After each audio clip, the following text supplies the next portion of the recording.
This video was kindly sponsored by Casetify. Visit casetify.com/Kendall to get 20% off today. Hey guys, welcome back to my channel. So today I have another very interesting case for you.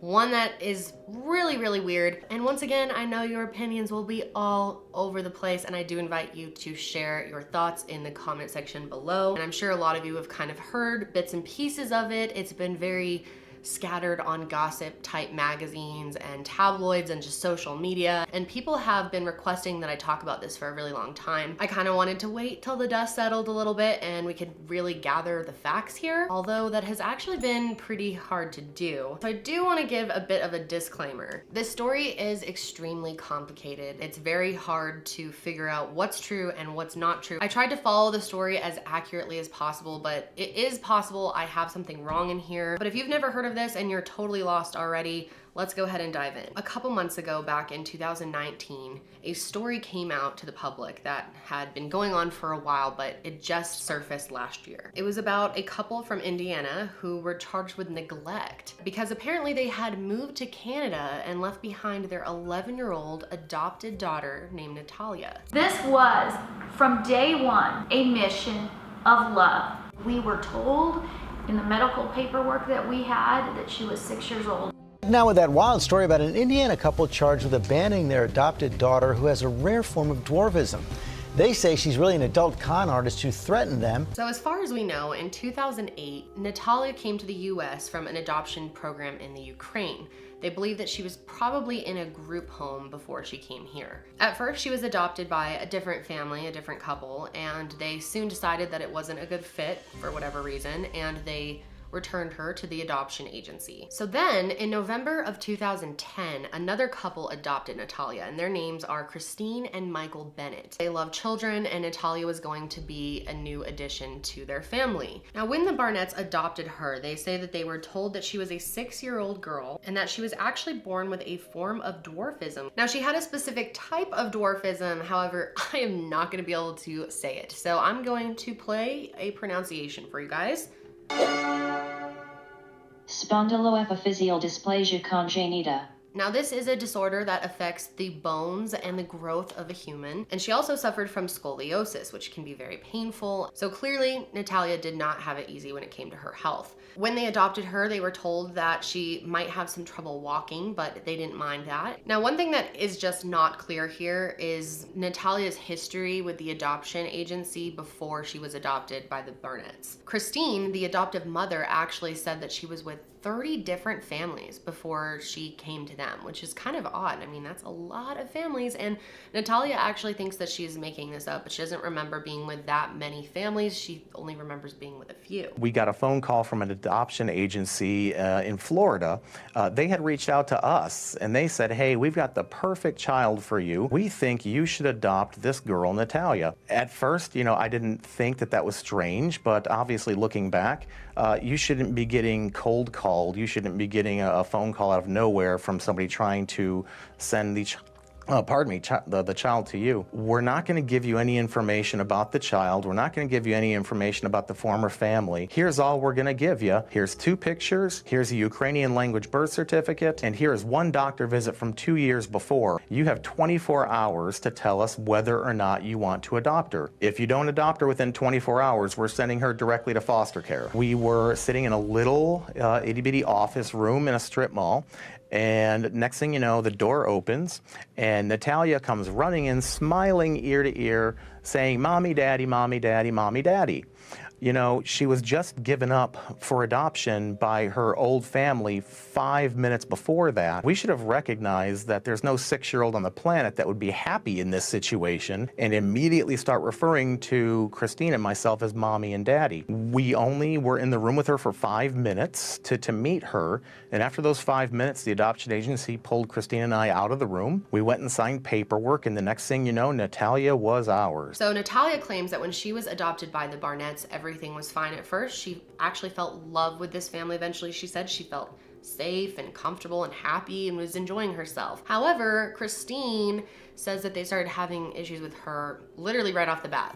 day one. They said that right away they thought Natalia was acting strange. The alert started before we even got home. That very first night, when Kristine was giving our new daughter a bath, you know, she shouted to me, "Michael," and it wasn't just a shout, it was one of those tones of voice where you knew something was very wrong.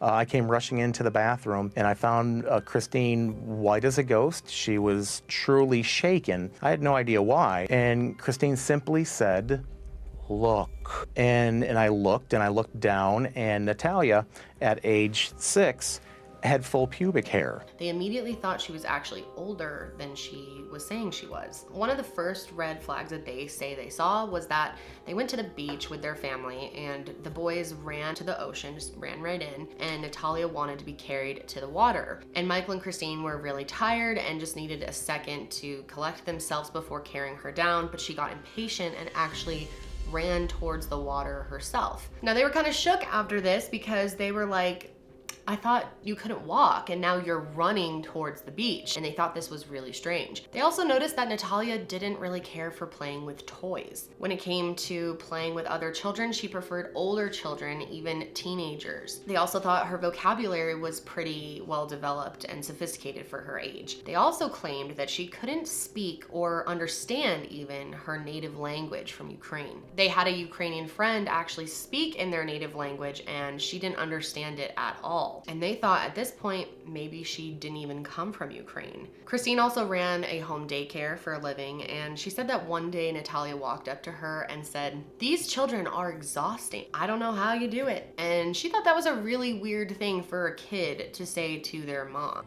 I was putting her into the bathtub and I noticed that she had full pubic hair. Kristine did not say anything about bloody clothing or anything to me, and she said that I had one, and she had me use a tampon, and there was spottage, I guess, I don't know why, and she's like, "See, that's blood." Natalia would do things like place clear thumbtacks on the stairs face up, so that when we would walk up the stairs, we would be stepping on thumbtacks to pain and injure ourselves. Now, keep in mind that Natalia tells a completely different version of events. So Natalia was going to need several surgeries in her lifetime. Will probably always need surgeries to continually correct problems caused by her dwarfism. And as adoptive parents, you are financially responsible for the surgeries. So she had her first surgery and she said that's when things changed. She said that Kristine and Michael started treating her completely different after this surgery. As time went on, things apparently got really bad in the home. The Barnetts actually claimed that Natalia became extremely aggressive and threatening towards them and even threatened to kill them multiple times. Kristine claims that Natalia would make these weird statements about wanting to harm them, wanting to harm the entire family, drawing pictures of this violence happening, saying she wanted to roll them up in blankets and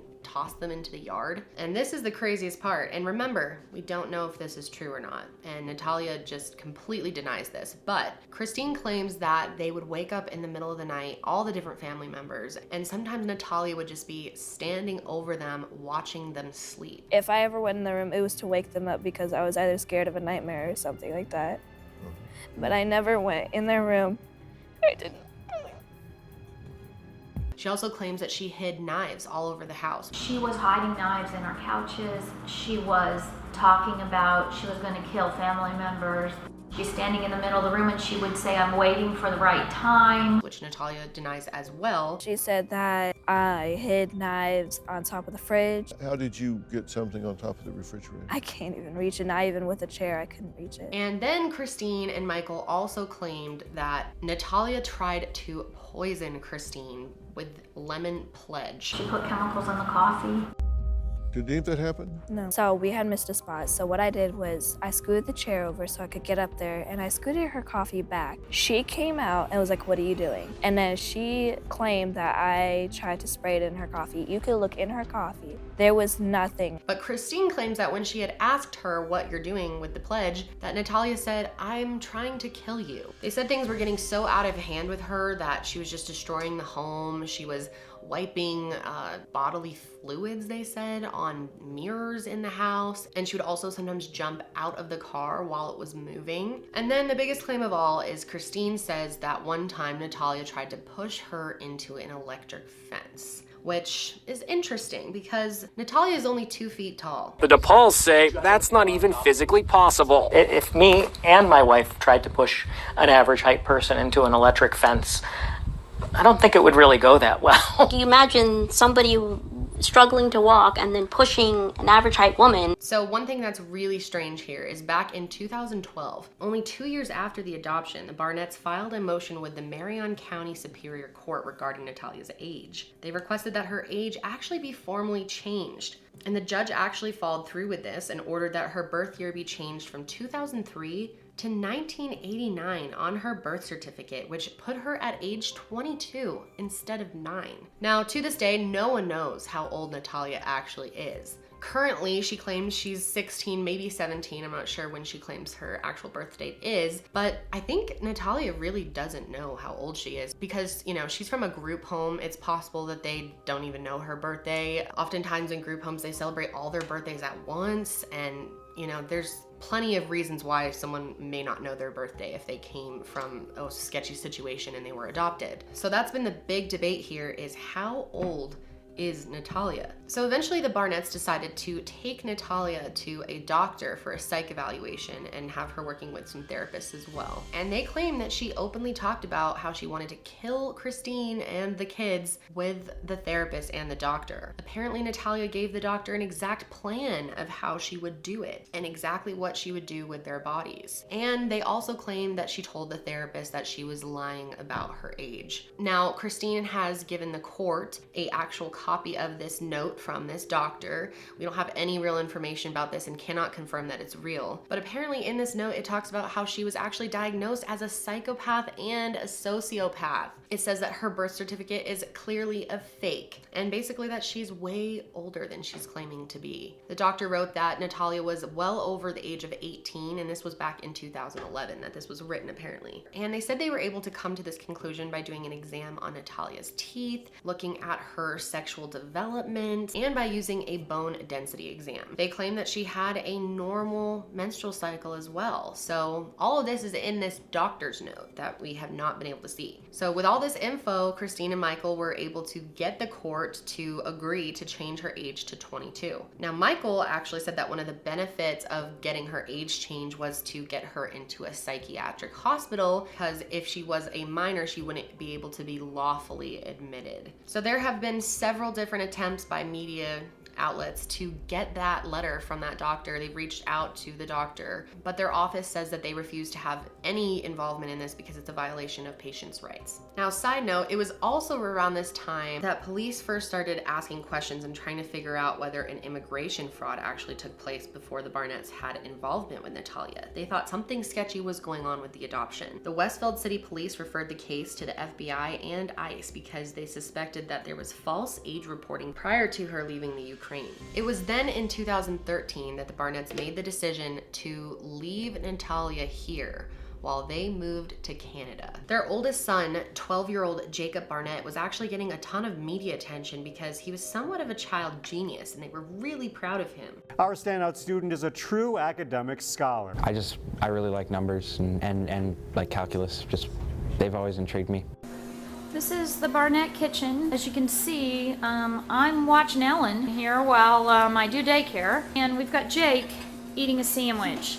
So, I was going through one of Einstein's equations, you know, the one that says mass equals rest mass divided by square root 1 minus v squared by c squared. Eventually, I did manage to get out of that F equals m dv/dt, which is the definition of the force, but the thing that kind of concerned me was, how come you could accelerate, light travels at a constant speed, but as in it doesn't accelerate forward or backward, but it does accelerate exactly sideways in certain cases. He was super good at physics, and he was featured in a segment on 60 Minutes and even gave a TED Talk. And then in 2013, Jacob was accepted to the Perimeter Institute for Theoretical Physics in Waterloo, Ontario. And because of this, the Barnetts decided they're going to move to Canada with him, but they decided to leave Natalia back at home. Now, this is where all the controversy has come in and why the Barnetts are now in trouble. According to them, they left Natalia completely set up and good to go. They set her up with her own apartment and they agreed to pay her rent. They also set her up with a social security number and put her in other welfare programs so she was well taken care of. She was on food stamps. And apparently at her first apartment, Natalia actually caused some problems and was evicted, but from afar they paid for that and paid for her to get into a new place. Kristine claimed that she was communicating daily with Natalia. She said she even came up with a plan for Natalia to enroll in college to study cosmetology. The Barnetts told her that they would pay for her rent for 1 more year, which is what they did with all their other kids, and then she, had to figure it out on her own. Now, this is maybe okay if she was 22, but if she's a minor, this is very illegal. When you adopt a child, that child becomes your child completely. You can't just dump them off somewhere. And it's like, okay, let's say she is 22 or older. The Barnetts claim she's a lot older than that. She still has dwarfism. She still needs probably a caretaker or help. She can't reach a lot of the things. It's not like the place was completely set up to fit her needs and her handicap. And they have taken legal responsibility for her. And I feel like there's other ways to deal with the issues that they're having than to just leave her off in an apartment, kind of pay her off. Eventually the family stopped talking to Natalia randomly. Eventually Kristine claimed that she got a letter in the mail saying that Natalia had changed the beneficiary on her insurance policy to someone else instead of Michael. Eventually Kristine claims that she could not get in touch with Natalia anymore. At this point she was really worried that Natalia was fooling some other family into thinking that she was a child. But there was nothing that she could do at this point because they had changed her, age to a legal adult. So eventually Natalia went to the police and told them what had happened. In September of 2014, they got involved because Natalia told them that her adoptive parents just left her in an apartment by herself and went to Canada. Now, it's very confusing what happened in the years after this. Natalia lived alone for quite a while. She, I think, bounced around out of a few apartments. Apparently she was evicted in 2014 from one apartment and then somehow got back into it by neighbors paying for her. And then eventually she moved in 2016 because she wanted to start attending this one school. And it was actually a tuition-free school for high school and young adults or older youth called Excel Center. And eventually Natalia was actually taken in by another family. Recently, this family did an interview for Dr. Phil. Natalia was on Dr. Phil. The Barnetts were not on it because they are currently facing court charges, so they can't speak about this. And listen to this interview from her new adoptive mother, you can say. It's not legal, but her guardian. My friend called me and was like, you need to come down here right away. So I go over there. She's telling me she's 22. Like, look at her. And I go, are you 22? She said, yeah. But you could tell that it was just like, yeah, because I was told, yeah, okay? And she said, I have my own apartment. And I was like, well, I have a couple kids at home. Come on down. You can play with them, talk with us. So she came to our house and hung out down there, and she never left.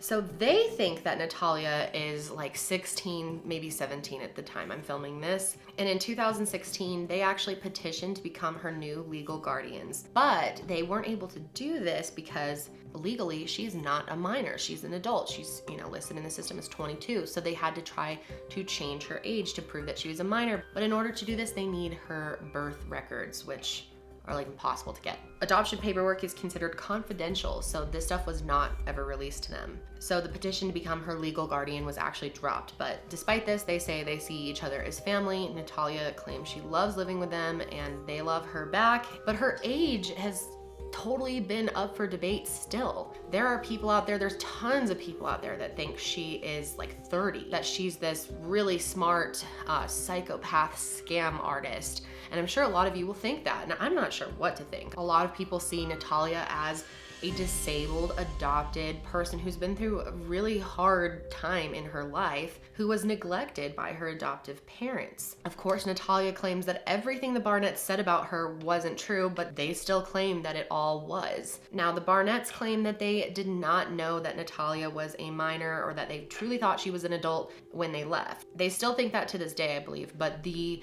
investigators submitted an affidavit saying that they think that they actually did know that she was a minor and they knowingly did this. Investigators said they were able to confirm all of this because they found medical records that show how the Barnetts actually had Natalia evaluated twice by doctors at the Peyton Manning Children's Hospital. The first doctor's evaluation took place in 2010, and it was determined that Natalia was a minor child and her age was estimated to be around 8 years old. So if that's true, and that's how old she actually is, that means she was living alone around age 6 to 7 or 8. A lot of people think that that's just not possible. Like, how was she taking care of herself? There's so many things you have to do to live on your own that there's no way a 7 or 8-year-old would know how to do these things. And her new, I guess, adoptive family claims that Kristine basically like groomed her for this, and they just didn't want her anymore. So they set up this whole scheme. Apparently only months before the Barnetts went to Canada in 2013, there was a second evaluation done on Natalia. This time she underwent a skeletal survey, and those results clearly stated that she was still a minor child. So it was September of 2019 that this story really started blowing up because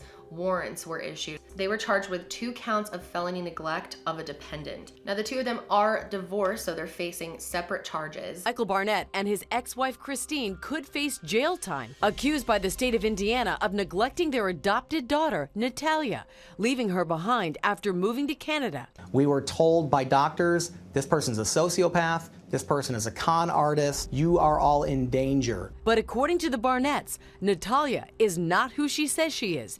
They claim she's an adult and that she was attempting to cause them harm. Right now, she could be 16 based on her original birth certificate or 30 based on the revised certificate. But officials believe she was a minor when the Barnetts moved out of the country. Kristine surrendered to the authorities and was released after posting a $5,500 bond, and Michael was released after posting a $5,000 bail. And of course, the Barnetts have pleaded not guilty to all of the charges. The judge has scheduled 2 two-week-long trials. Michael's will begin on June 22nd, 2020, and Kristine won't start until July 27th. So definitely look out for that, because it'll be really interesting to see how this plays out in court. The Barnetts are facing 6 to 20 years in prison if they end up proving that they're guilty. So like I mentioned before, Natalia is doing well now. She's with her new family. Her new family has had no problems with her, and they claim that she treats all of her siblings really well, and she's doing really well with them. They said that she helps make bottles, she cooks, she cleans, she does plenty of chores and helps out with the other children in the family. Natalia and her new family both believe that the Barnetts should serve some jail time for what they did to her and abandoning her. But ultimately, Natalia says that she just wants all of this to end so she can move on with her life. So I find this to be really, really interesting. And I can honestly say, once again, I have no idea what to think. So many things cannot be confirmed. It's too hard to make a complete opinion on this for me personally, but I'd love to know what you guys think. Like I said, you're either gonna think she's a scam artist sociopath that pretends to be a child because of her dwarfism to get adopted by multiple families, or you're gonna think that the Barnetts had abandoned a disabled child, a minor that they adopted. This one is just crazy, but I wanna know your thoughts, so let me know down below. And before I go, I wanna tell you guys about Casetify. This is my new phone case from Casetify. It is part of their sand collection, which is the funnest thing. A bunch of their cases come with the option to make them into sand cases with multiple colors of sand. It's kind of like neon, so your phone case looks different all the time. What's cool about Casetify is they allow you to get a cute and stylish case without having to sacrifice the protection. They have military grade drop protection, so you can drop your phone and it will be completely fine. But their cases are still sleek and slim. They're not bulky. They have thousands of designs to choose from on their website. So many different options, really something for everyone. So go check it out, guys, at casetify.com/Kendall, and you can get 20% off your new favorite phone case. That's casetify.com/Kendall. I hope you guys enjoyed this video. Be sure to let me know your thoughts below. And that's it for me today, guys. I will see you